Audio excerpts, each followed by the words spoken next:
I want to talk a little bit about fixing the cruise control on a Vanagon. First of all, you need to know what's concerned with the cruise control. This unit right here, okay, is your vacuum unit. This is what actually holds your speed. It moves the throttle and holds your speed at whatever place you want the speed to be held at. Okay, so when you're engaging the cruise, it'll actually pull a vacuum on this unit, and you can see it's moving the throttle right there, and it'll hold it according to what speed you want your cruise control to hold. It has a vacuum line going to it. Okay, the number one thing I would check before I got all excited about why doesn't it work would be, is this linkage hooked onto the throttle? Then you can also check right here at this, to pull this hose off, check for a vacuum on this unit, because sometimes it's just you got a rubber diaphragm here that'll get dry rotted and leak.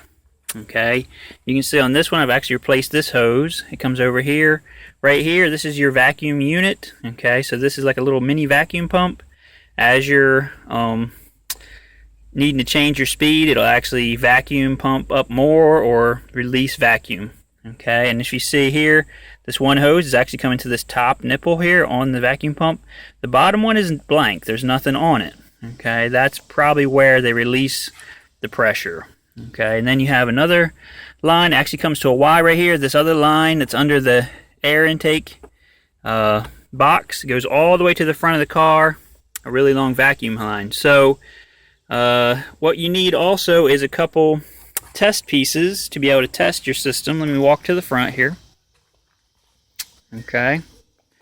Alright, so in order to be able to test your system properly, you're going to need a vacuum tester, and you're also going to need an ohm meter. Okay, these are two valuable things, because 99.9% of the time the problem is with this right here. This is your switch that's on your front pedals. Okay, if you have a manual van, you have two of these. If you have an automatic, you just have one. And what the switch is, it's a combination switch. It has a vacuum section to it. It has an electrical section to it. And so you need to be able to use both testers to test it properly. Now, normally, it lives right here, okay, by the pedal. You can just unscrew it, and it'll come out. Okay, so you unplug it. This has a electrical plug here. There's a vacuum hose line that goes on this part. It comes out. You can see the other one is actually still installed on this side. Okay, so once you get it out, or you can leave it in place and test it, you want to hook it up to your vacuum tester unit. Okay, just put it right on there. Okay, make sure it's got a nice tight thing. Then you try to pump it up. Okay, it should hold a vacuum, but this one is not. Okay, so that's normal, because over time, for whatever reason, they have an O-ring inside here that dries out and doesn't provide a good vacuum or good seal. So we're going to test that. Actually, you know what? I'm telling you wrong. You have to push this. This has to be pushed in. All right, let me try it again. Let me pause it. So yeah, and actually for this test to be good, you have to hold your finger on this. Okay, that's pushing it closed all the way.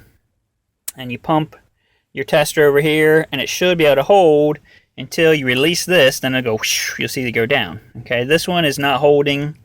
I've already tested it. Also, you can test it for resistance. You got the two prongs on here. You need to check it with your ohm meter. It should have very little to no resistance at all. This one has like so many mega ohms of resistance.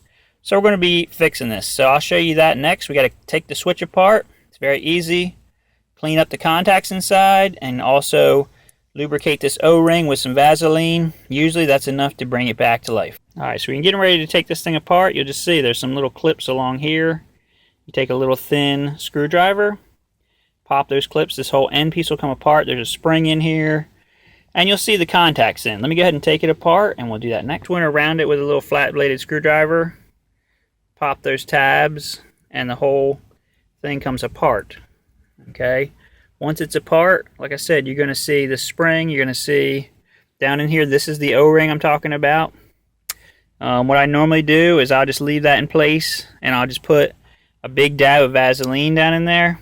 That's usually enough to bring that back to life. But look down in here. You see these two metal contacts in there for the switch. They are corroded. Now the cool part is you can just push these pins on this side with your finger, which, you see I'm doing all this one-handed, so that's how hard it is.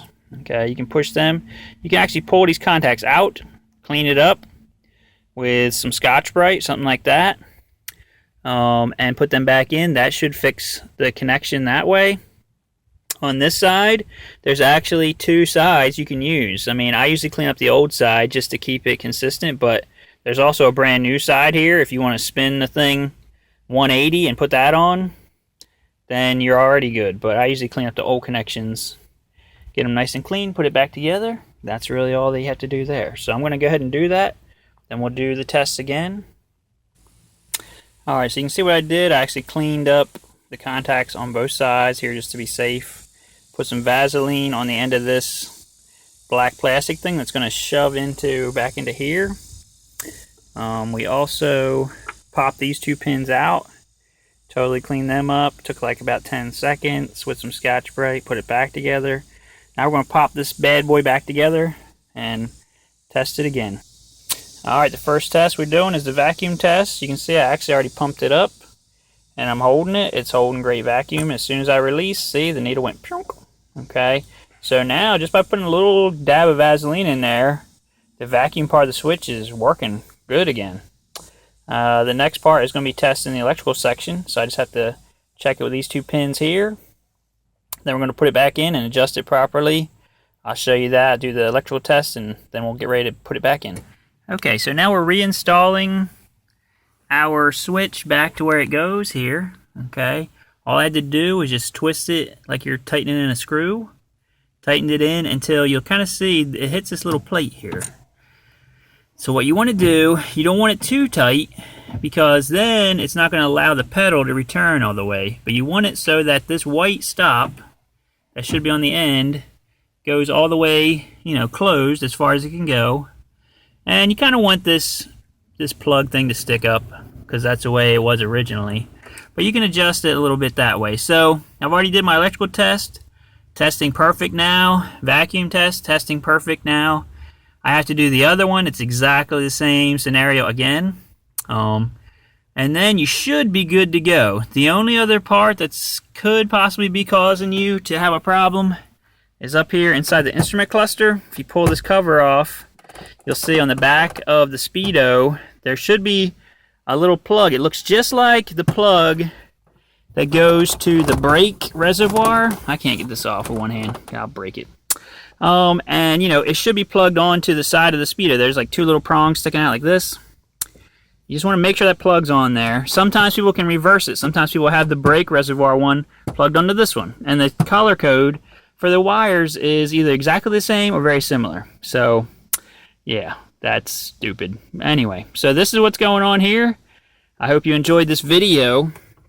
Of course, your cruise control itself is right here. This is your actuator. You set it to the speed. You turn it on, which is to the left. You go to the speed you want, which I think it only works above 45 miles an hour. Please don't use this creeping through town because that's just stupid. Okay, so you click it over. That's on. Say you're going 55. Push the set button.